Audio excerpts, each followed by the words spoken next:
I'm sure a lot of you have heard of Hormone Harmony by Happy Mammoth, the supplement that helps women maintain optimal hormone levels with over 50,000 glowing reviews from women worldwide, and 98% saying they'd recommend it to friends and family. Well, now you can take those results even further by pairing it with their prebiotic collagen protein. It helps to relieve occasional bloating and gas, reduce sugar cravings, and help you feel satisfied longer, as well as boost energy and help stabilize mood swings. Because your gut directly affects your hormones, improving gut health can actually help your hormone harmony results, so you can feel like yourself again. Happy Mammoth is dedicated to making women's lives easier, and that means using only science-backed ingredients that have been proven to work for women. They make no compromise when it comes to quality, and it shows. Right now, you can try prebiotic collagen protein and hormone harmony risk-free and get 15% off your entire first order with code HAPPYME at checkout. That's code HAPPYME at happymammoth.com to get 15% off your entire first order. Raise the rudders! Raise the sails! Raise the sails! Captain, an unidentified ship is approaching. Over. Roger. Wait, is that an Enterprise sales solution? Reach sales professionals, not professional sailors. With LinkedIn ads, you can target the right people by industry, job title, and more. Start converting your B2B audience today. Spend $250 on your first campaign and get a free $250 credit for the next one. Get started today at linkedin.com/campaign. Terms and conditions apply.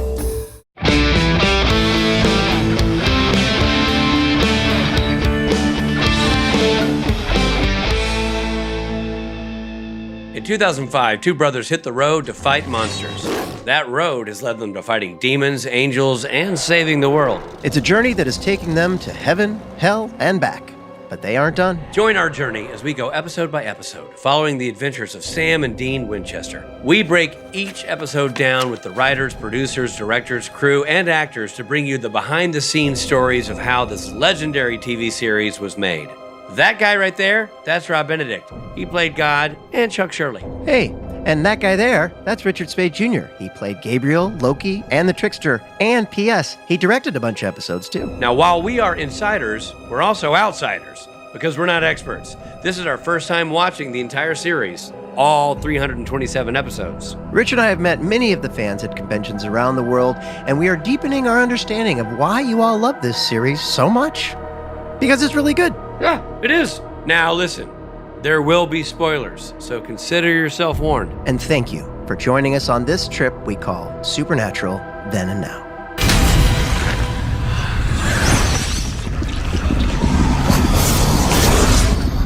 Hey everybody, I'm Rob Benedict. And I'm Richard Spate Jr. And this is Season 7, Episode 23, the finale, and it is entitled Survival of the Fittest. That's right. This podcast is a battle to the death. Only one of us will survive. As Rob mentioned, this episode of this podcast is a survival of the fittest. My money's on Rob. I mean, I'm just going to say you run a lot. You know, like if we have to jog our way to safety, I feel like you might be able to out-jog me. Only this year because I'm not drinking. Right. I got that on you. But yeah, good point. If we have to beer pong our way to safety, then you're the guy. Put your money on this guy. Yeah.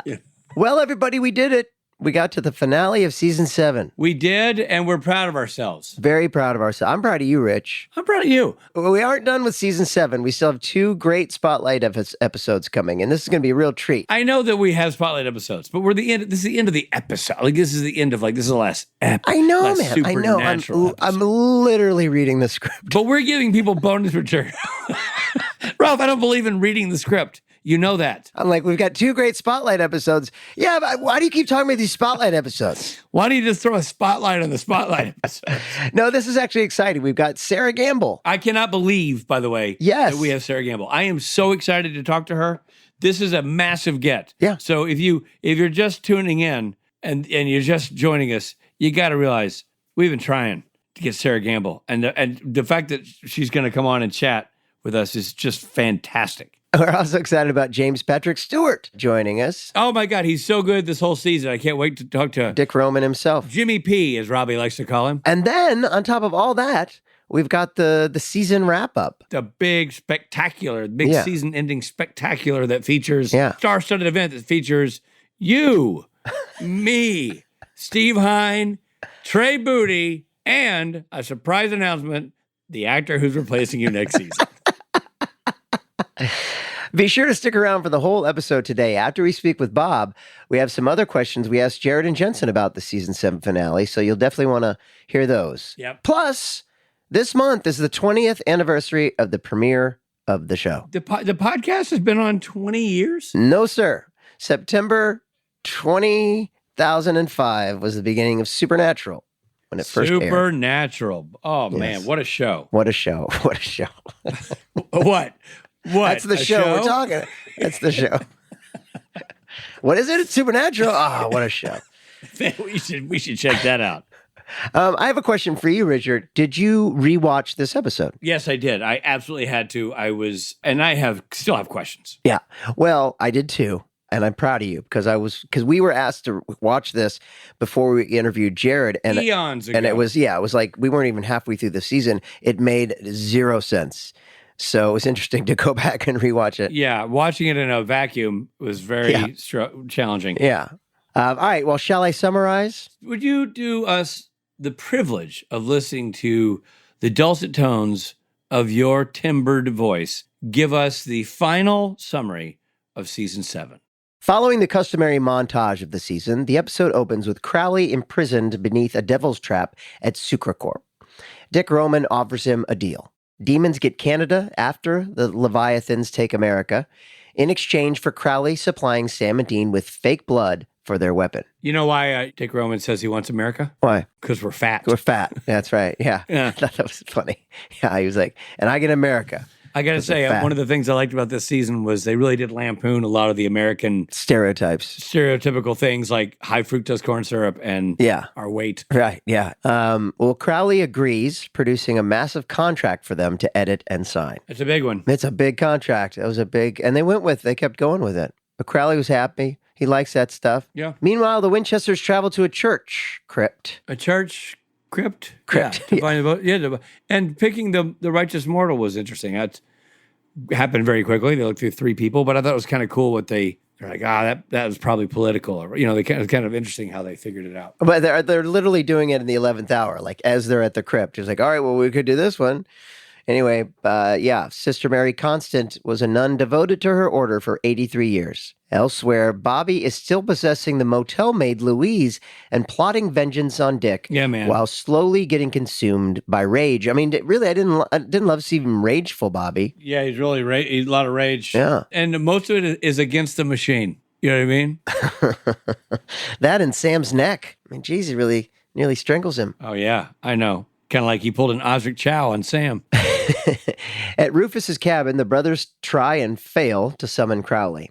Meg suddenly appears, transported by Castiel. Dean confronts Castiel, who's distracted by music and musings about humanity. Yeah, that's kind of a fun little scene, him sitting there just kind of waxing poetic about monkeys. Yeah, I like that when he starts to, you think he's going to say something serious. And that's the other thing. Like Sarah wrote this one, Sarah Gamble, and kind of takes a worthwhile dig at the cosmetics industry. Oh, yeah, sure. It's all in here. So Castiel reveals Kevin's house was destroyed, his angelic garrison is gone, and that Leviathans can kill angels, explaining why God locked them away. Meg discovers remnants of the summoning spell just as Crowley arrives with his vial of his blood. Kind of an all-star lineup in that cabin. You got Sam, Dean, Crowley, you got Meg, you got Castiel. It's cool. Yeah. All in. Oh, and you got Jim, right? Beaver's in there somewhere. Yeah. He's a ghost. And then you got the essence of Rufus floating around because he's in there. Totally. I was there.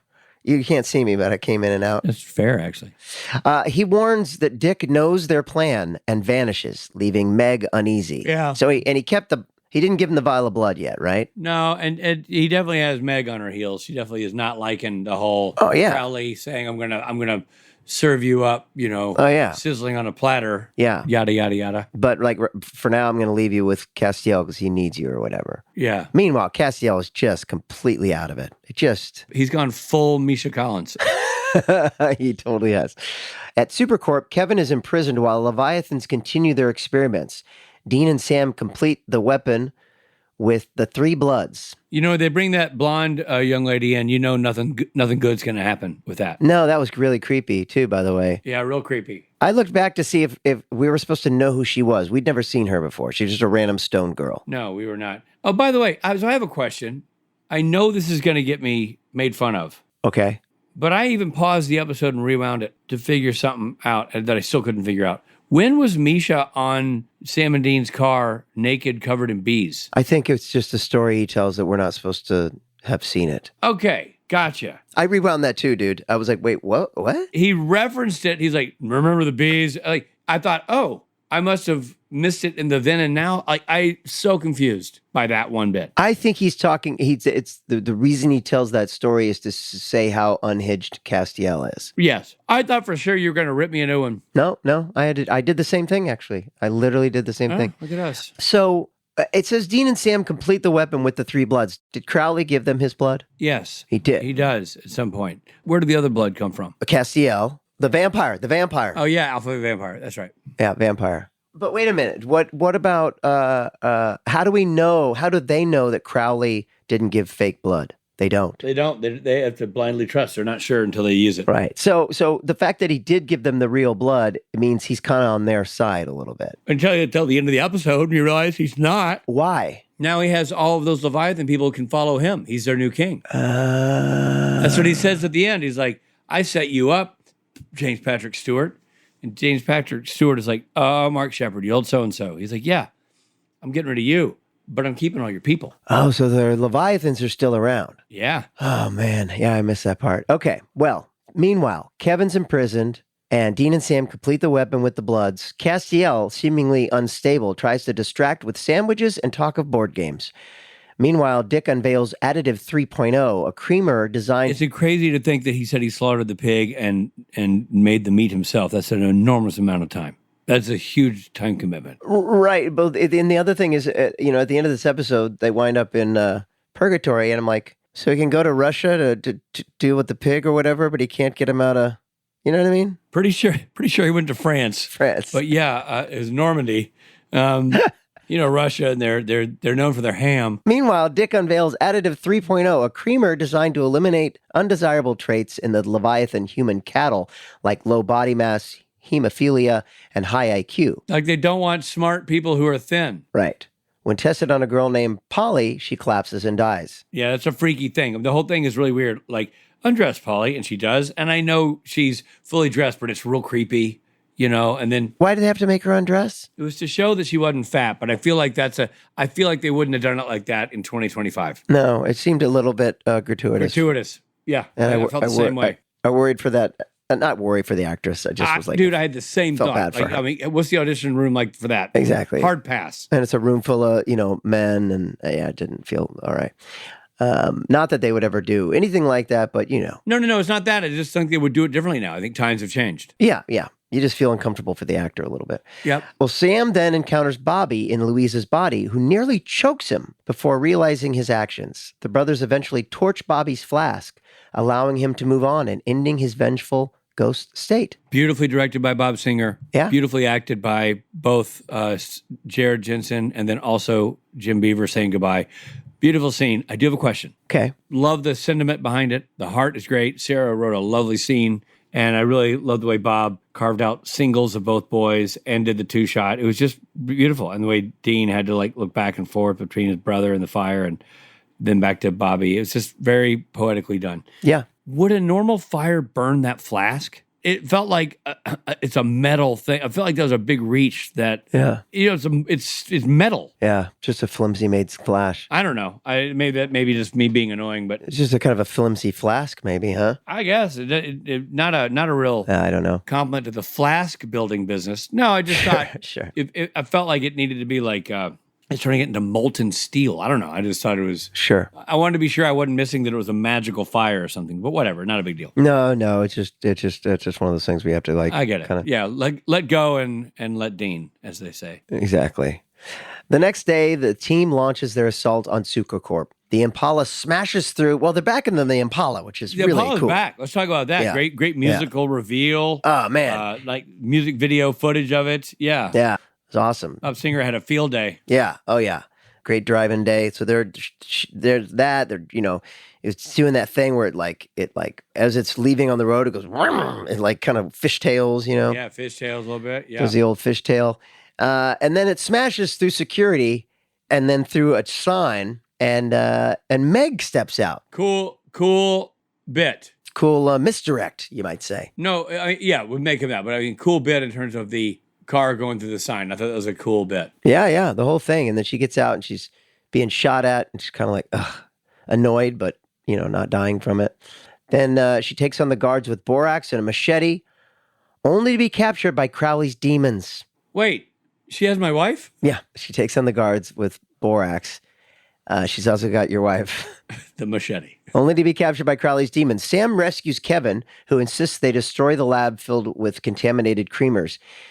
Dean and Castiel face Dick Roman, using a decoy weapon to trick him before stabbing him with the real one coated in Crowley's blood. So it really is his blood. Yeah. Dick explodes into black goo. It's a cool whole thing, like the wavering of him, like the energy force coming off of him. It's so cool. Even as he rah, rah, rah, becomes like the Leviathan for a minute. Yeah, he goes in and out of Leviathan face and kind of snapping, rah, rah, rah, like you said, and then it goes, and then boom. And then the blast pulls Dean and Castiel into purgatory, where there are shadows and monsters. This is where monsters go. So that was my other question. So the blast just knocks him into purgatory? Well, that's where Dick Roman would go, because they're basically they went where monsters go. That's what Castiel said. And somehow they got sucked into that because they were covered in goo, although they're not covered in goo, but they're Dick Roman adjacent.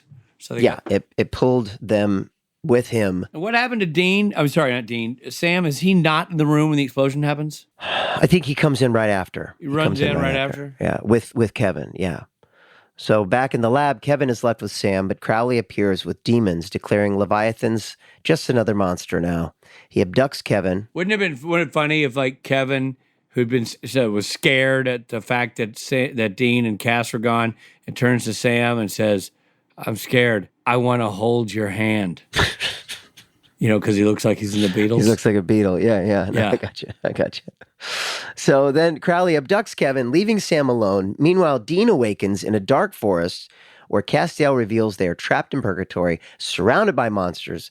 Castiel vanishes, which is like, what? Why? Where'd you go? Leaving Dean isolated as shadowy creatures with glowing eyes close in. End of season. Yeah, really creepy sequence. Castiel bails par usual, and then all I could think was Jensen standing there going like, "Oh no, are you telling me season 8 is going to be me in this forest? A lot of exterior night shoots?" Oh no, we're outside at night. Yeah, exactly. In the woods. Crap. Yeah, it was quite a cliffhanger for the end of a season, I say. Yeah, man. For sure. Well, that's it, and that's it. That's season 7. So that's the end of the summary. Now we have to do our job, what we are hired to do, which is R Rob and Rich ratings. Okay. Yeah, I enjoyed this one a lot. There's a lot of really, really well directed by Bob Singer. I love the cars back. Of course, great to have that powerhouse lineup we already talked about with the Rachel Miner and the Misha Collins. Jensen. Yeah. Jim Beaver. James Patrick Stewart is so great. Oh, man. ChowBaby.com. Osric Chow. Mm-hmm.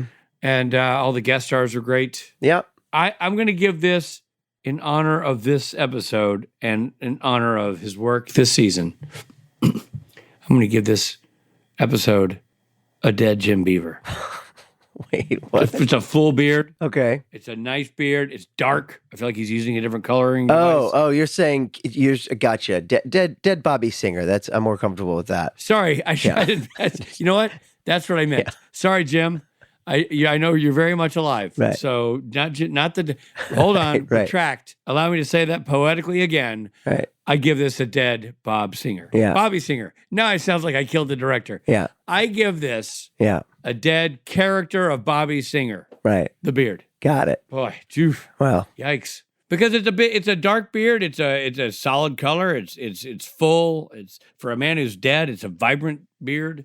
Yeah. Probably smooth to the touch. It looks like it's been conditioned a little bit. So great solid ending for Bobby Singer in the episode. Yeah. Great solid ending for the season.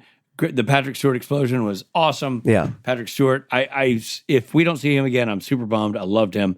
I'm gonna go with the dead Bobby Singer. I am going to go with an offshoot Kenny Loggins. I'm going to do Kenny Loggins from the 90s. Ooh, the spiky hair Kenny Loggins. You have to Google it. Yeah, it wasn't quite peak Kenny Loggins. No, it was but not. It's still Kenny Loggins. Specifically because of all the hits, it's still Kenny Loggins. But he's a little bit more 90s, a little bit older, not quite that. Yeah, it's like Kenny Loggins, that sweet spot, like post Jesus, Yeah. pre plastic surgery. Exactly. Yeah. That's exactly. And I think he's got a goatee, little grays starting to come in. Frosted tips for sure. And because it's got such an all-star cast, I like so much about it. Didn't love the whole thing with the girl taking her clothes off, and I didn't love. It's such a cliffhanger. As a fan, having to wait a summer, I would be like, "What? What's going to happen?" But isn't that what you want in good TV? Is to be hung on a cliff? Yeah, but it was almost too much. I really wanted. I wanted Castiel to come around. I really thought at the end of the episode, Castiel was going to be like, Well, "I'm back," but. And Jim Beaver's still dead. I mean, just things like that. I mean, not Jim Beaver, but Bobby Singer's still dead. And I don't love that stuff. But yeah, I liked it, and it's still Kenny Loggins, but it's Kenny Loggins from the 90s. So there you go. Yep. Fair. Okay. So such a treat. We have our returning to the show for an interview. You can't get a better guest for this season finale than this person. You can't. The one and only Robert Singer, director, executive producer.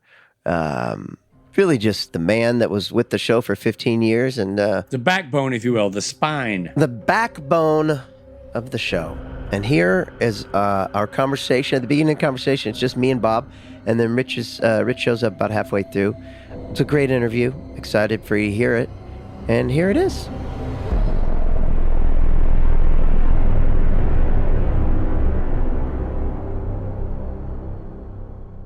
So the last episode of season 7, it was sort of a big ship to land because you had so many things going on. You've got Ghost Bobby, you've got James Patrick Stewart's character and everything that's going on with that. Misha, who's been kind of out to lunch, and Right. all these things happening. But it's the season finale ends on kind of a cliffhanger. Did you have any idea where season 8 was going to go? Like, did you know, for example, that Osric was going to be a big character moving forward? I mean, I thought it was a really provocative ending. It was a great way to end season 7 with Dean and Cass in purgatory. Yeah. We had no idea. Really, no idea. She really left us with a challenge.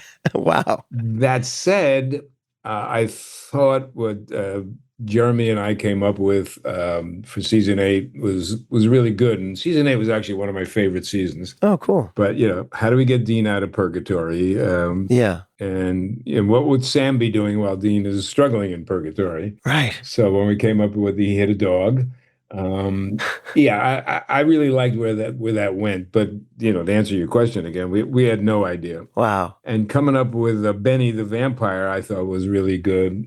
We had some internal struggles once they got out of purgatory. One writer, who will remain nameless, was making a big scene in the writers' room that Dean would he would never pair up with a vampire.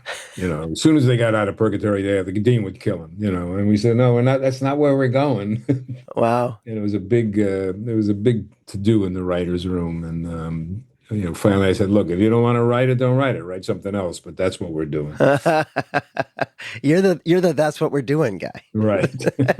But so you had no idea. So when you shot this episode, did you know it was even picked up for the following year? I think we did know that, yes. Okay. Yeah, for sure we knew that. Okay. Because a lot of times you don't. I think at this point in the show, we were getting picked up pretty early. We were a staple, I think, for the Okay. year at that point. You're at the stage now where it's like, did the boys want to keep doing it? Do we want to keep doing it? Because it's there if we want to, right? Yeah. And there was really no, I can't remember either Jensen or Jared saying, well, when are we going to end this thing? I mean, that was, No. at the stage of the game, that was not happening. No, right.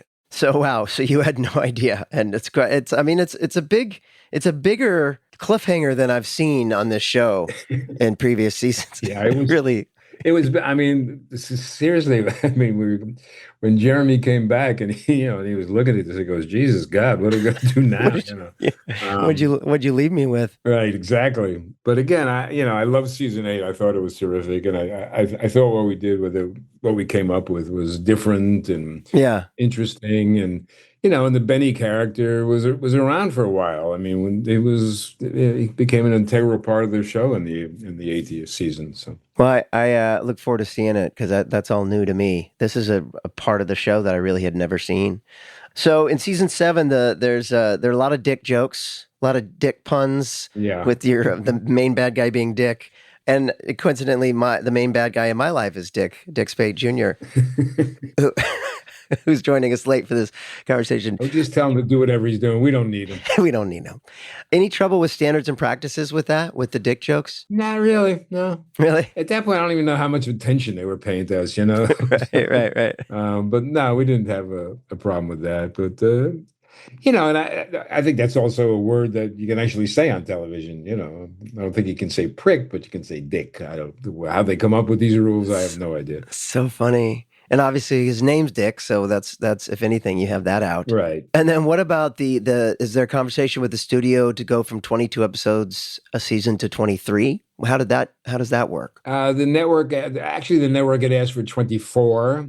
And I said, we were spent. Well, not only that, we would finish when we would be shooting or when we would be dubbing 23, we were already like in prep for the next next season. The writers were in the room and all that. So there was no break. 24 just would have been impossible. So we sort of compromised with them to do 23, and that was a backbreaker. It really was. Right. Hey there, this is Jensen. I hope you're enjoying the episode, but we need to pull over for a second for some messages, and I gotta take a leak.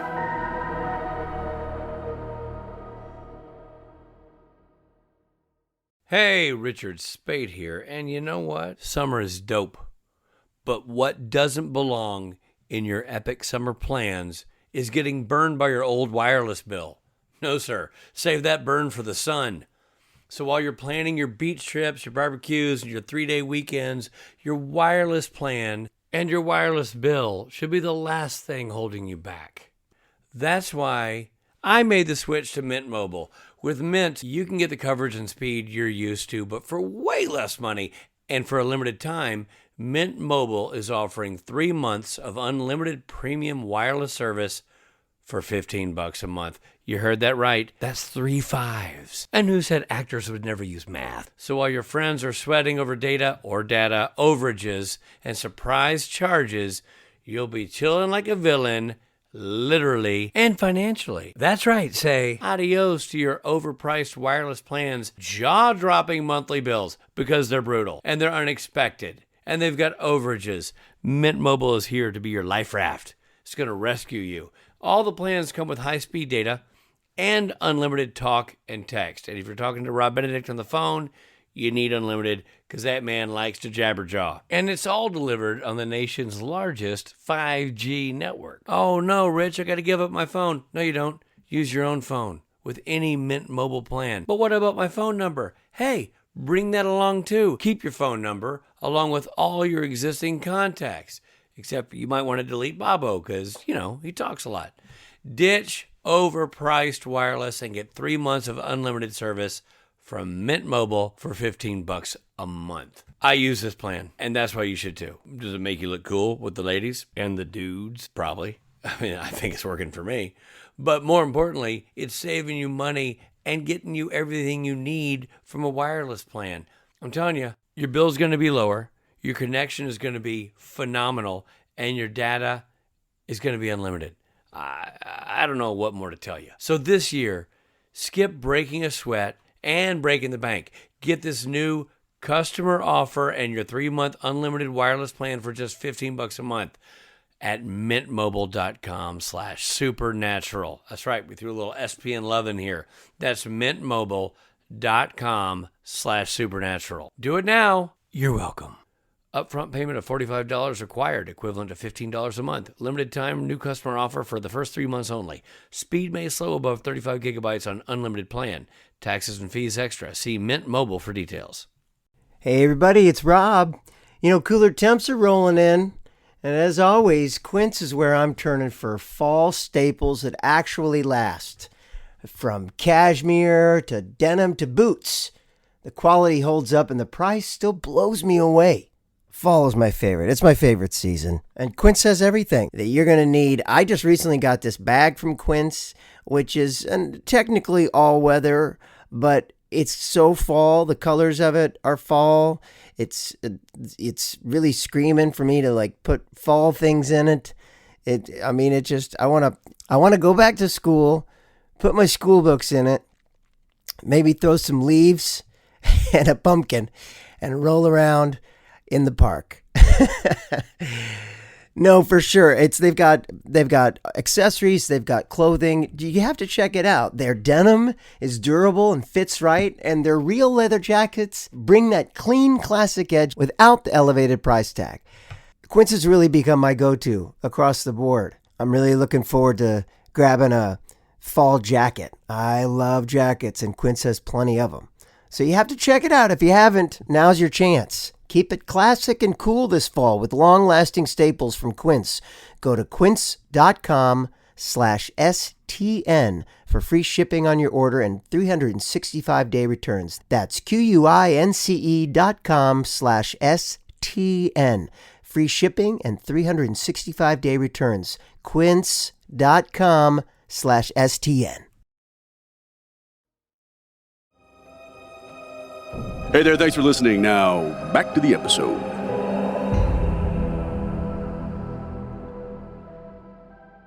I have an overall question for you, Bob. Yeah. Season 7. Yeah. The structure of the big bad is slightly different than how we've seen it before in that we go with the big bad a lot. We go with James Patrick Stewart. We're at their office a lot. We follow their storyline kind of as a parallel storyline at some point.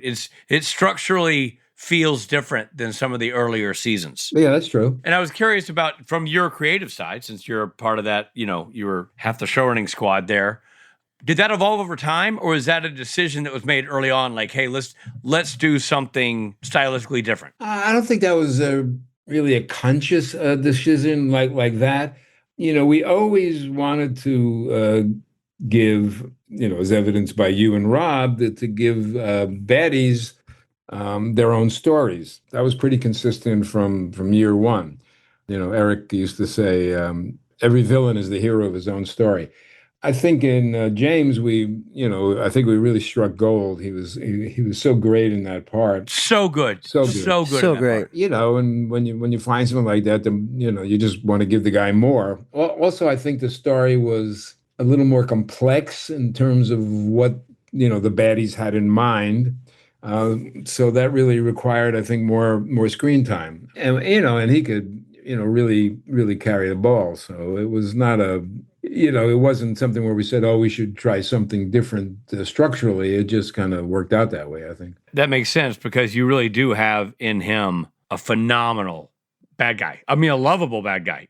You like him. He was one of those guys that just evil as evil could be, but he was so smarmy and so Yes. that you're just really interested in him. I'm not sure I can say that you rooted for him, but he was, you wanted to see him on screen. He was very It sort of was that, what you say, like, maybe you're not rooting for him, maybe not.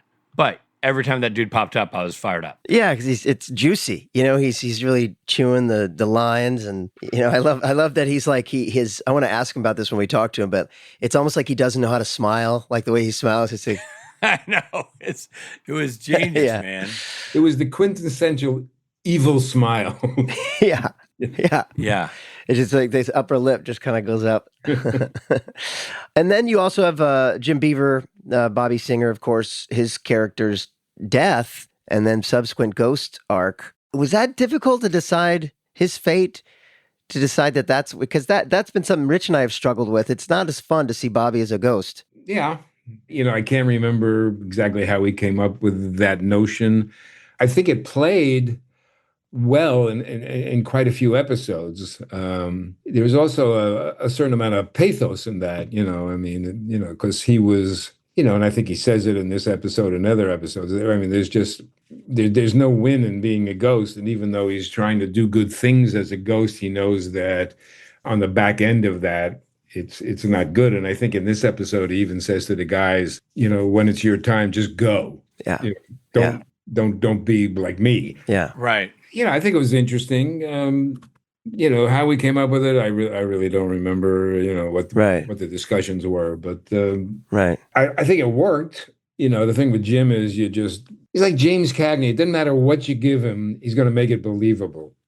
Every word that comes out of his mouth is totally believable. That's a really hell of a, it's a hell of a thing for an actor to be able to do that, but I think it just somehow comes naturally.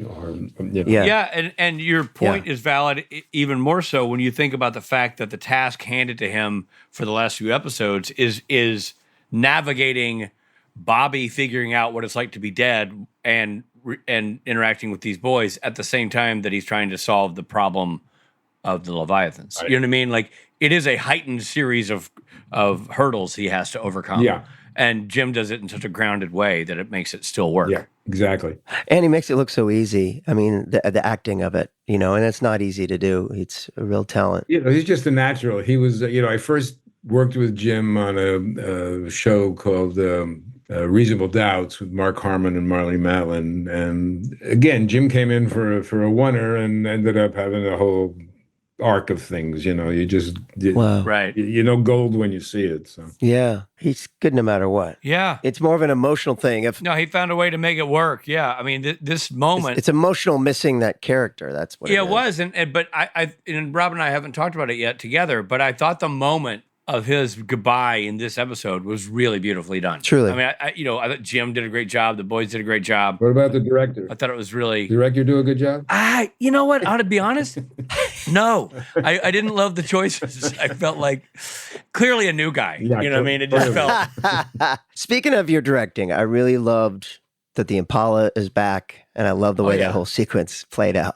Because to me, the Impala is like their, Batmobile. It's, exactly. It's, and it's Superman's cape. It's all of it, and I just love that sequence. I love the everything you did with those driving. Now, was that all? Did you have like a driving day? You go out that day and you just shoot all the driving stuff? Yeah, I don't think it was a whole day, but yeah, we, when you do those things, prepping the mounts and all that is the important thing because then you can go quickly. But the zoom in on the spinning wheels, yeah, kind of almost like 70s. That was, that's always fun stuff for me, Yeah, I also thought crashing to the sign was fun. The crashing to the sign was great. Yeah. And I got to tell you, I thought like I found a blooper. I was like, because I'm so savvy and I know how stuff is done. I caught him. Ha. There's only one person in that car. And then, of course, there's only one person in that car. It's Meg. Yeah. I'm thinking there's going to be two silhouettes of Sam and Dean, but no, there isn't, as a matter of fact, on purpose. So when you did the car bit, was it by design that the car gets hung up on the sign? Was there ever any thought that it might just go through and you were just going to see what happened? Or it was the whole point was to have it hung up? Yeah, it was going to get hung up because she's got to get out of the car. Right.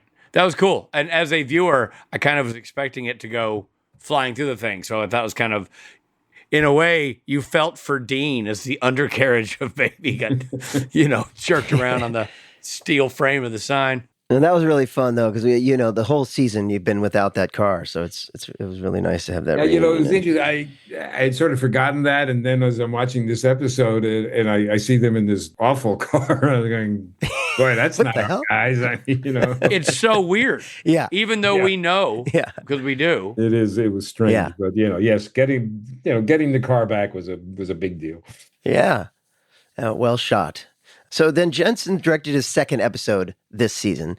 We've heard his side of the story, but what's your side on how that came to be, him directing another episode? He did really well on the first one. He wanted to direct. It was kind of a no-brainer. The only thing we made sure we had to deal with was, giving him prep time. So right. So it's got to be first. Yes, exactly. But Jensen, like you, Rich, once we saw the first episode, it's a no-brainer. Right. Yeah. Finding, as you guys know, finding a good director, especially for this show. I mean, I used to tell people, why don't we try this guy, try that, and I go, we're not doing a rookie director any favor by having him or her direct this show, because this is a hard show to direct, between stunts and visual effects and special effects, and sometimes all three in the same scene. You got to really kind of be buttoned up, and it, for somebody who's not experienced, it can really be overwhelming. But I mean, the thing is with you, with Jensen and you, Rich, is that you guys had, especially Jensen, had been on set and there every single day, and sort of saw how it was done. Now, he also has a natural affinity for directing. His staging is really good, so he knows what he's doing. And the same thing for you, Rich. You had been around. You knew right the tricks. Mm-hmm. You never know until somebody really tries. But I mean, in the case of Misha, it didn't really work. Maybe he's listening and is going to be pissed off at me. If Misha listens to our podcast, I'll eat this hat. I feel like that's a solid no. Cut to you putting ketchup on your hat. Yeah, well, I guess I'll hat flambe. If I could, from my non-director point of view, it seems the difference between Rich and Jensen, they're both similar in that they know how to talk to actors from my point of view. But Richard comes more from like a filmmaker point of view, made films when he was younger and took film classes, where Jensen kind of just, having worked in TV for so long, he just gets it. He's like one of those basketball players that just understands the court. He understands the game. Like player coach type thing? Yeah, he knows where the players are going to go to make the perfect pass. He's just one of those guys. He just kind of knows what the camera sees, which again, not easy. Yeah, but he was, like we would do scenes. There was one scene, I can't remember what episode it was, but we had a hell of a lot of time, and I used a crane in and out and up and down, and basically it cut out a lot of the coverage that if you were static in the scene would have been needed. And we got through with that scene, and Jensen said, "No, that's the way you direct a scene." This is not me bragging on me, but he got what I was doing. Right. Yeah. He also seemed like the guy who wanted to get it. Like he paid attention. It wasn't just osmosis. It was him clocking in on what was going on around him. Yeah, asking the questions, what lens are you using and things like that. Yeah. It's funny, we would have people come in and you can tell by the way somebody shadowed you whether they were into it or not. We had people shadow that I think would just want to be there to say they shadowed this director, shadowed that director. They weren't really engaged, right? And I would say to people, I said, look, I'm not going to be a professor here, but if you have any questions, yeah, absolutely. Why I block something this way, or why we hired this actor, whatever. And I can't tell you how many people would just kind of sit there and not be engaged, and and they were never going to get a job. So yeah, right. I shadowed Bob. And it was incredibly intimidating. Yeah, I bet. So is this, I have to say that the Leviathans, the look of the Leviathans is specific. Super creepy, by the way. Super creepy. Super creepy, yeah. But I really enjoyed in this episode when James Patrick Stewart is killed and he's kind of like snapping his teeth and kind of going in and out of it. I thought that was a really cool effect. How do you direct that with him? Is it you and the FX guy going, this is kind of what it's going to look like? Yeah, the visual effects guys will tell me this is what the guy can do, but please don't have him do this because that'll be difficult for us to track. There's a certain restriction that you're going to have there. But beyond that, it was just, let the actor act it. And, and as long as he's staying within a certain framework, then those guys can just, go crazy with it. And in that particular case, I thought those Leviathans were scarier than hell. I thought they really were. We talked about them throughout the season as we've been doing this podcast. I felt like they improved over time. They did. The look of them. Like, it feels like it. The first time I saw them, I'm thinking, that's really scary. It looked like a graphic. And by the end of the season, it didn't look like a graphic anymore. Just super creepy. I don't know if that's true or if I just leaned in on it more? I'm sure it is true. I mean, if you do things and you repeat them, they're going to improve on them. And Mark Malash is a really hard worker and always wanted it to be as perfect as could be. So if he saw something that he didn't think was up to snuff, he would go in there, work on it until it satisfied him. Yeah. Well, I thought that last shot of James Patrick Stewart like snapping in and out of it, I thought that was so cool, so well done. So with something like that, does Mark have like a previs for you, or does he just describe it that it's going to be the Leviathan head and it's going to be kind of snapping? And well, they do a test and show us early on, but it's not in any way a finished product. It's just more, right. It's a sketch. Yeah, exactly. Did you guys talk about casting James Patrick Stewart? Not really. No, not really. He came in, he read, we go. Was he the guy? Like as soon as you saw him, we were like, it's an OTW. You see the reading and you go off the wardrobe. I've never heard that term. That's awesome. OTW. Not BTP, back to parking. That's hilarious. That's awesome. Yeah, he just seems so on the money in the character the whole time for everything and what he's doing is so precise. It's like so specific that I would imagine if he brought that into the room, he'd be like, And he was always, because he's done, and then I think he's currently on a soap. Yeah, they got to learn a lot of stuff fast. Yeah. And so, he would just come in and hit the ground running, which is just such a gift, for production. And cool under pressure too. Totally. Yeah. Unflappable and very confident in what he was doing. And I mean, he brought more than probably what was on the page throughout the season. He just had little things that he would throw in that just made him unique and spot on. The choices were all just great. Yeah. Now, is that it for him? No, that was it. I mean, I'll miss him because it was fun to watch him. Like it's fun to watch Pellegrino do his thing and Shepard do his thing. They're delicious bad guys, Right. Yeah, the guys who when you see it, you go, that had to be a thrill to find that person. I'm sure you saw a lot of talent, but when the person comes in and threads the needle at that level, that's got to be like, oh, dude. It's what it is. It's a relief. Yeah. The best way I can explain that is I did a show called Charlie Grace. It starred Mark Harmon, and then the co-star of the show is a 12-year-old daughter. And God, we read. I go, oh my God, what have I done? Right. And then Lily Sobieski came in the room. Oh wow! It was just this relief. Yeah. Right. So right. Good, That's awesome. Right. How early in the process did you know that the end of this season would be a cliffhanger? Oh, every season was a cliffhanger. Yeah. Right. I mean, yeah, we knew it would be a cliffhanger, but we didn't know what it would be. And, right.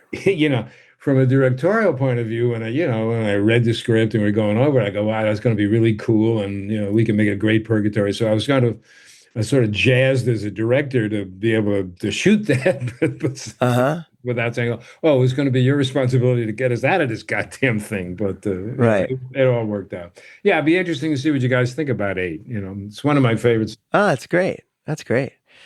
Well, Bob, it's been so great to have you back. Well, it's always great to be here. I would like, before we close, if I could. Yes, please. I thought that Rachel Miner, it was spectacular in the show. Yeah. I think she was the third Meg, and she was my favorite Meg.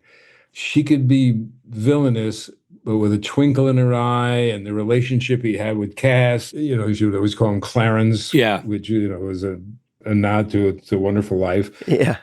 And I just loved her to death. And she was game for anything. I mean, there's nothing you could ask her to do that she wouldn't gladly do. So wow, I just can't sing her praises enough. So yeah, I agree. She's awesome. She's fun to watch. It's fun to watch her play that character. And again, she's one of those people where she's on the fence between good and bad, but you like her no matter what. Yeah, she does a great job. And she, one of the things I know that those demon characters can have a certain amount of snarky confidence. She does a great job of not making that her only lane. Like there's a lot of vulnerability she has when she's acting with Mark and just a lot of nuances that and the connection with Misha. She does a great job. I'm glad you guys agree because, yeah, she's one of my favorites. Oh, and just as a person, too, by the way, walking the planet, she's just a delight. She's a sweetheart, yeah. Yeah. And I'll add one thing. Cass in his current state in this episode, I thought it was when he's sitting in the car outside the shack before listening to the music. Yeah, that I picked Vincent. That he would be listening to this hilarious. You should have known better that this world was never meant for one so beautiful. Yeah, it was really funny. It was perfect. It's awesome. His whole thing is so humorously bizarre. This at the end of the year. Oh, it's totally bizarre, but he did it great. He was. Oh great. yeah, for sure. Yeah. I almost feel like you're riding to Misha's strong points because he is kind of that hippie in real life. I know. That's more actual Misha. Yeah. And now he knows what we think because he's definitely listening to this podcast for sure. Bob, thank you so much, man. I mean, like, obviously we could talk on and on and on because you are the pointy end of the bayonet, my friend, and we appreciate you. Okay.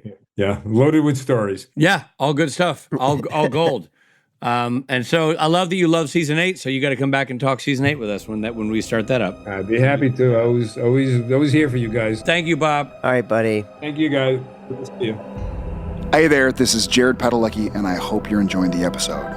But we got to pull over for a second for some messages.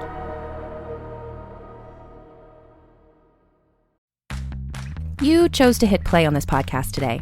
Smart choice. Progressive loves to help people make smart choices.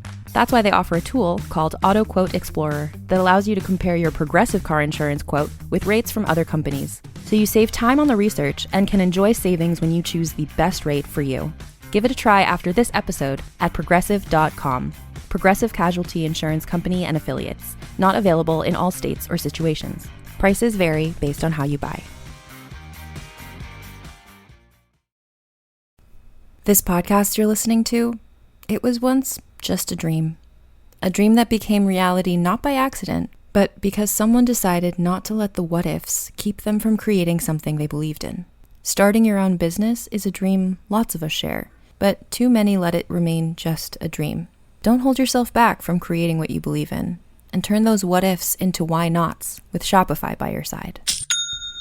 Shopify is the commerce platform behind millions of businesses around the world, and 10% of all e-commerce in the US, from household names like Mattel and Gymshark to brands just getting started.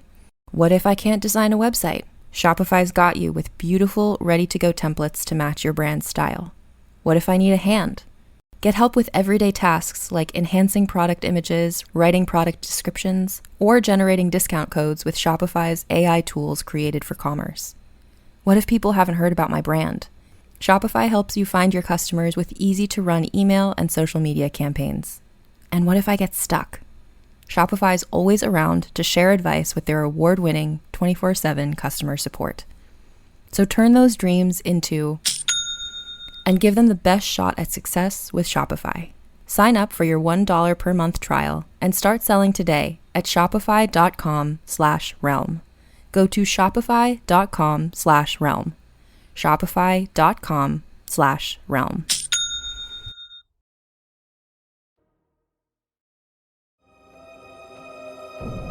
Hey there, thanks for listening. Now, back to the episode. Dude, Bob. Bob, as always, I feel like it's been too long since we talked to him. I know, it's weird. It has been a while. Like you said, he really is the pointy end of the bayonet. And well, he's the through line for all 15 seasons, Yeah. from a creative standpoint, directorially and showrunnery. and was the final word, especially after Eric left. Yeah. Was really the final word. You know, he was talking about this at the beginning of the interview. He was a little bit, the guy in the writer's room was like, yeah, you can't do that. Or, you know what I mean? Or you need to do it this way. And you'd have to, he knows what he's talking about. Keep those young Turks in check. Yeah. But before we move on, we also had a chance to chat with Jared and Jensen, and let's hear what they had to say. No, let's not. Do we have to? Oh, I guess we should. They were involved in the episode. I forgot. They kind of are, so let's hear them out. Okay, you win this round, Roberts. Let's listen to them. Do you remember being told about Sarah's departure, wrapping up the Sarah Gamble years and moving on to Jeremy Carver?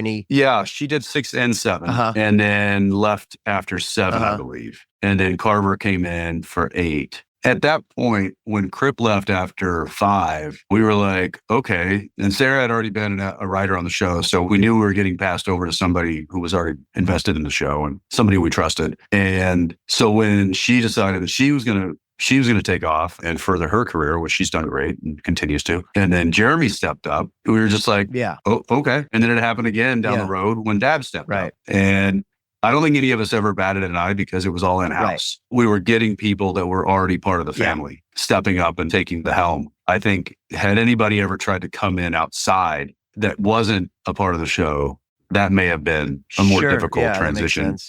But I think because everybody that show ran the show was in previous years invested in part of it, I think that always made that transition easier and not scary. Yeah, and at this point, no one knows the show better than you guys and the crew that's been there from the beginning. So that makes sense. Yeah. Let's talk to you about 723. So the season finale. For starters, the Leviathan story arc is an interesting one. Having, again, watched this whole thing in order, Rob and I found ourselves going, oh, it's a whole different, it's a different kind of big bad because they follow the big bad home a lot in this one, where they don't necessarily the other episodes. You would only see the big bad through the eyes of the hunters. And in this one, you'd go home with them. You'd go to their office. The story arc would be... Right. Yeah. And so it was explored a little more in an interesting way. That's an amazing observation. I'd never thought of it like that. Well, thank you. It's why I make almost 3 figures a year doing this.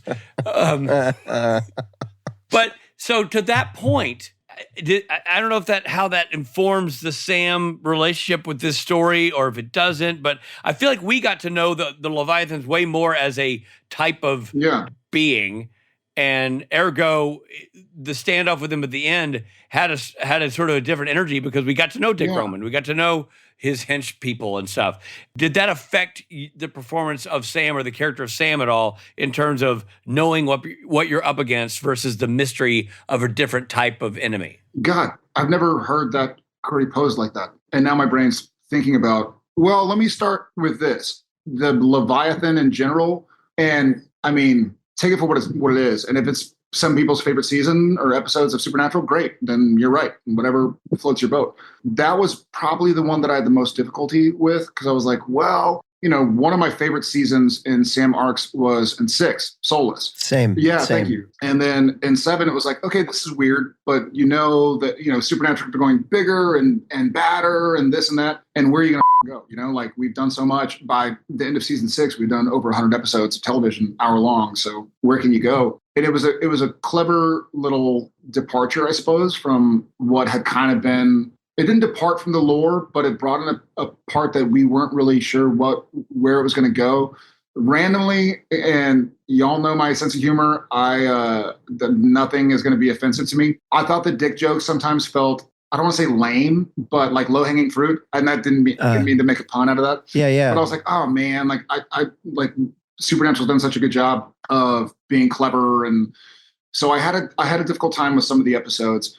And I think to y'all's point earlier about getting to know the big bad, I think that might have hurt the show as it was. Not hurt.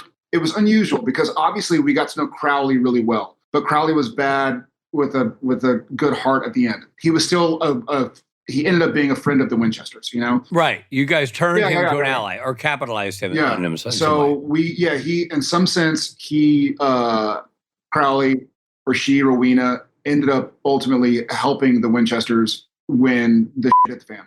And so you didn't mind learning about Crowley or Rowena. But I think Dick Roman, I don't think maybe he wasn't able to be humanized enough, and he wasn't a human, but the term humanized. And we never got to see him without the Leviathan in him, right? Pre-Dick Roman? Yeah, we never got to see the sort of the Dick Roman that was the well-known, the nationally known character, right? The human, Maybe that was it. And then also in this season, we say goodbye to Bobby, or this version of Bobby. And in the finale, we say goodbye to his ghost. Yeah. Do you remember about that? About how the vibe on set? I remember that very, very, very well. I remember vividly the scene where Sam and Dean are saying bye to Bobby and the burning and everything. I think it was Death's Door. Was that the episode? What it was called? That story, Steve Williams, Rufus. Yeah, yeah. I remember that episode specifically. I remember that me and Jensen had a lot of time off because it was a lot of Bobby and Rufus. Right. So the scenes that we were in were obviously incredibly emotional, and we both loved Jim. We still love Jim, and he had become Uncle Bobby, like in real life as well. And when he came up to set, it was always great to see him and hang out. And he's the hardest one to break out of anybody. He is, I bet, damn near impossible. I literally, at one point in time, when he's in his hospital bed in one of the scenes, I have my finger, because we're sitting at the foot of his bed and he's laying down. And so I pull the sheets up and I grab his big toe and I start squeezing it, and he doesn't break. So I grab my other hand to like help add pressure. He doesn't break until they call cut. He's like, "You're a damn idiot," or something, but whatever. I was just trying to get a laugh out of him. And ended up breaking his toe. Any Jared Padalecki story that starts with, "So I take my finger," I have to pause for a second and go, "Oh man." Yeah. I get the mute button ready. Like to bleep. And I remember, I think Bob Singer, real Bob Singer, our director, producer, writer, was like, "It sucks," because we were like, what's going on with Jim? Like, will he not sign a new contract, or like, does he want a bunch of money? And they're like, "No, we just, it's great television." Yeah. Like, fair enough. Yeah. And so that episode, Death's Door, Jensen and I weren't there a lot. I think we both had like 4 days off out of 8. Wow. He went to go see his family. I hung out with my family. And so we kind of were like shooting the episode, and we knew our scenes, but it was one of the rare episodes that when it aired live, we were on set and actually had like times off. And so we watched it, and either my trailer or his trailer, we watched it and we were like, "Oh my God, like this is a really good TV show." Like, cause we didn't really, so we would watch it and they'd be like, "Hey, we're already on set." Like, just a bit, we're going through our dialogue. And then this would have been maybe during Plucky Peanut Whistle, like it would have aired 5 episodes later. Right. Well, the shooting of 5 episodes later. But it was a bummer for Jared, a bummer for Sam, obviously a bummer for everybody to lose Bobby. But then we got AU Bobby in later seasons. But yeah, losing real Bobby was a real rough time, and losing his ghost was kind of like, it felt like the nail in the coffin. Yeah. I will say that you're referencing that episode, Death's Door. That was a remarkable episode of television. It really was. Yeah. I mean, painful choices are made in great shows. Yeah. In order to create stimulating drama. This is no exception. And it was so unexpected. I mean, that episode is clever and heartwarming and gut-wrenching and painful. It's just a beautiful episode of television, and completely out of left field, the way it's done and designed, and the sort of depth of backstory you get out of Bobby. So, I mean, there's a great payoff for the loss. Yeah, for sure. And to the earlier query about what kind of input I had on the arc in general, I'll say this in hindsight, and I mean this 100% honestly. Like, if I had a vote, I wouldn't have killed Bobby, but the show would have suffered. Yeah. But that's also part of what I learned from Supernatural, and what I think the audience gets is like, life sucks. Yeah. Often. Like, there's some what are you going to do next? And so that's what helped. Yeah. That's one of the things that helped me being able to portray Sam, but also be a part of the show that I loved, and go like, this sucks. Yeah. What are you going to do now? It certainly made for some honest reactions from you and Jensen. I mean, like, the performance-wise, it was great. Yeah. And we talked about the exceptional work you guys pulled in that episode, which you might go, really, it's a Jim-heavy episode. There's an awful lot of you guys standing and worrying, which can either be shitty or be powerful. And you guys made it powerful. Like, it was really palpable what you guys were doing in your inability to do anything. You were actively frozen. Yeah. And it was really well done by you guys, man. Really well done. Yeah. It's also one of those great times where, again, because we weren't producers, possibly, we weren't watching playback. We weren't watching dailies. It wasn't like, hey, let's see what the coverage of Sam and Dean is. And before take 2, then you go like, ooh, does my face look like that? I better suck in my, there was no, right. What's it called, Veronica's Towel or whatever. Like, I'm not each of their own, but I've never rehearsed in the mirror ever, I don't think. No, not true. I did a scene where Sam was talking to Lucifer Dean in the mirror, and so I was trying to figure out like what I could do to help portray it. But it all kind of felt, and I don't think Jensen did either. I mean, maybe he did it, but certainly we were never on set him going like, Sam, like into a mirror. It was just like, okay, I trust this guy I'm working with. I trust this gal I'm working with. I'm going to just follow whatever I'm feeling. And so I think we were feeling it. Yeah, because the scenes were heavy. Yeah. They were very heavy and powerful to watch.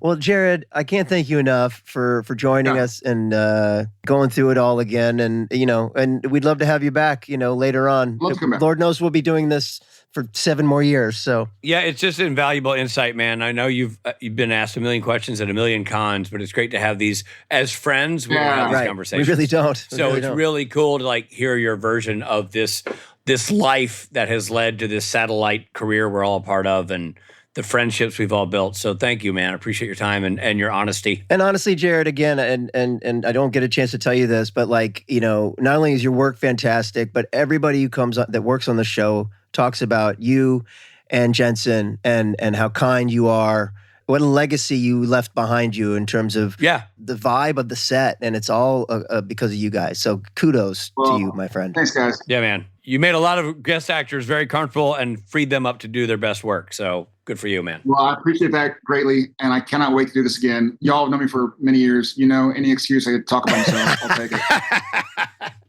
No, man. The truth is you're a very humble son of a gun, and true. it's hard to get you to sit down and have this conversation. No. So this is valuable time, and we appreciate it. All right, love you, boys. I'll see you soon, right? I love you, man. Likewise. Well, it turns out you're right. They were in the show. Yep. Told you. I owe you a Coke. No, it's good to get their perspective on stuff. We don't always hear from those fellers, so nice to have them on record. Well, you can make it up for me in mythology. And I shall. Mythology, mythology, mythology, mythology. A key element to killing Dick Roman is the bone of a righteous person. Dick? According to the Bible, a righteous person strictly follows the divine principles and commandments of God through faith, acts, and obedience. Yes. The figures in the Bible specifically cited as being righteous include Jesus, Job, Abraham, Joseph, Noah, Elijah, and Rob Benedict. Oh, that's cool. That's not true. Elijah was not all that righteous. Other faiths maintain concepts of righteousness too. This is not just a Christianity thing, Rob. Oh, well, tell me. I will. The next one, that's the one you're going to say. In Confucianism... Aha! I knew you were going to say that. I'm just so proud of myself if I got Confucianism. Yeah. In Confucianism, the concept of yi is a central value of having the innate moral disposition to do good without expectation of reward. So when you do something good next time, and I'm definitely not going to reward you, I'm just going to yell, yee! Well, I'm going to do it, and I'm not going to expect a reward because I've got... Yee! Hinduism emphasizes the importance of fulfilling one's dharma and Greg, or leading a virtuous and ethical life. I forgot about Dharma and Greg. There's a 90s sitcom reference for the people of a certain age. Yee! Yee! Secular and philosophical ethics often define righteousness in terms of justice, fairness, and virtuous living, independent of religious doctrine. Or, as I like to say in other countries, yee! Yee, yee, yee. Boy, that tell you, that yee is fun, but not nearly as fun as the following facts, which come to us via our segment called Fun Facts! Fun Facts! Fun Facts! Fun Facts! I just got your joke about next time I do something good, you're not going to give me a reward. You're just going to say, yee, yee. The title of the episode, Survival of the Fittest, comes from the phrase that refers to evolution's natural selection. The original title of the episode was Get Dick. Huh. Okay, I'll say it. You've got me. Well, we got you. It was reported that John Winchester would return in this episode, but this was actually an April Fool's joke, Rich. I'm sure the fans thought that was hilarious. Ha, ha, ha. Huh. Thanks for dangling that carrot. Yeah, jeez. The episode features the longest use of the song Carry On My Wayward Son. Huh. So there you go. Interesting. You know what's funny about the title of the episode being Get Dick? What? That's obviously for the UK and the States and Canada. In other countries, it was a different title. Oh. Like, for example, in Germany, it was Das Norland. And in Japan, again, I don't want to screw this up because it might be something phallic in there in the way it's written because of the obvious double entendre. But loosely translated, it means a happy fun boat that kills you. That's right. I didn't know that Dick in Japanese was happy fun boat. The Sucre Lab was built in the subterranean room of the Anasis Island sewage treatment plant. Yick. Huh. Well, there you go. Last time I'm going to Anasis Island. I'm not going to go to Sucrocorp either. No. Yeesh. Season 7 is the first season to feature 23 episodes. This number of episodes per season continues through season 13. Huh. Yeah. Interesting. Money. What was it before this? 22? Probably 22. It's all money, Rich. No, I think it's creative. That's weird for you to make it about money. It's a creative thing, so you could extend the story. Well, it's also survival of the fittest. All right. Well, this was a good one. Was that it? We're done. Season's over. That's it. Although, I mean, we'll do our wrap-up show, our very special, I think this year it's a musical. Yeah. Our big branded high production value final episode where we shake it all up and spotlights, and then we have to drag Trey out of the cavern to give his opinion about the season. Yeah, we got a lot going on here. Yeah, we've got the spotlight episodes coming up with Sarah Gamble and James Patrick Stewart, and more season 7 discussion coming up. Yep. The last one we'll do a synopsis of an episode, but we're still going to talk season 7. No, we got to renegotiate your contract for next year's podcast. I might get a little bump, and you might get a big heaping helping of yay. Thanks for joining us, everyone. We'll see you on the next one. This episode of Supernatural features Jared Padalecki as Sam Winchester, Jensen Ackles as Dean Winchester, and Misha Collins as Castiel. Guest stars include Jim Beaver, Mark Shepard, Rachel Miner, James Patrick Stewart, Osric, She Loves You, Yeah, Chow, and Larissa Gomez. Survival of the Fittest was written by Sarah Gamble, directed by Robert Singer. Editing by Anthony Pinker, music by Jay Gruska. Executive produced by Robert Singer and Sarah Gamble. Supernatural was created by Eric Kripke. This episode featured the following songs: Carry On Wayward Son by Kansas, Vincent by Don McLean, and Born to Be Wild by Steppenwolf. Dude, big money in this episode for the for the music rights. Yikes. Season finale, anybody? This episode originally aired on May 18th, 2012. This episode of Supernatural Then and Now was hosted and executive produced by Richard Spade Jr. and Rob Benedict. Produced by Stephen Hine, written by Stephen Hine and Haida Holscher. And edited and associate produced by Trey Booty. Yay! Booty! Music provided by Tim Wynn. Boot yay! The episode was recorded with the help of Sonic Fuel Studios. This podcast is some Story Mill Media. Yee! Follow the podcast on Instagram and TikTok at SPN Yee and Now. No, wait, sorry. SPN Then and Now. Become a member of the podcast to get early access, chat rooms with other podcast fans, and video interviews at patreon.com/SPN Then and Now. Yee!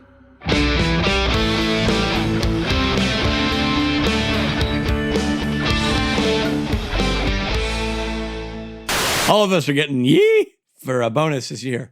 Let's make some money. Make a little extra spending money. Oh, that's holding money. Right. Walking around money. So it's just money. No, I think it's creative. That's weird for you to make it about money. It's a creative thing, so you could extend the story. 22 episodes, you ain't gonna get a pool guy. Yeah. 23 episodes. Yeah. Put it on your ponytail, sir. It's time to clean my pool. Why did you just justify yourself to the left of screen so he can't see your pool guy anymore? Yes, he'll stop making these comments, which is just really... You just pandered. Yeah. The title of the episode, Survival of the Fittest, comes from the phrase that refers to evolution's natural selection. Exactly, which is how you ended up with a pool guy. Oh, just shut your trap. Well, Hein worked the Hein magic. He did the Heimlich maneuver. The Heimlich maneuver.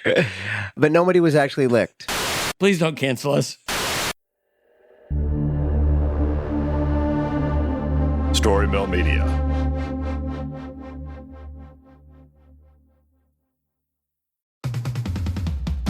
I'm Amy Nicholson, the film critic for the LA Times. And I'm Paul Scheer, an actor, writer, and director. You might know me from The League, Veep, or my non-eligible for Academy Award role in Twisters. We love movies, and we come at them from different perspectives. Yeah, like Amy thinks that, Joe Pesci was miscast in Goodfellas, and I don't. He's too old. Let's not forget that Paul thinks that Dune 2 is overrated. It is. Anyway, despite this, we come together to host Unspooled, a podcast where we talk about good movies, critical hits, fan favorites, must-sees, and in case you missed them. We're talking Parasite to Home Alone. From Grease to The Dark Knight. We've done deep dives on popcorn flicks. We've talked about why Independence Day deserves a second look. And we've talked about horror movies, some that you've never even heard of, like Ganja and Hess. So if you love movies like we do, come along on our cinematic adventure. Listen to Unspooled wherever you get your podcasts. And don't forget to hit the follow button.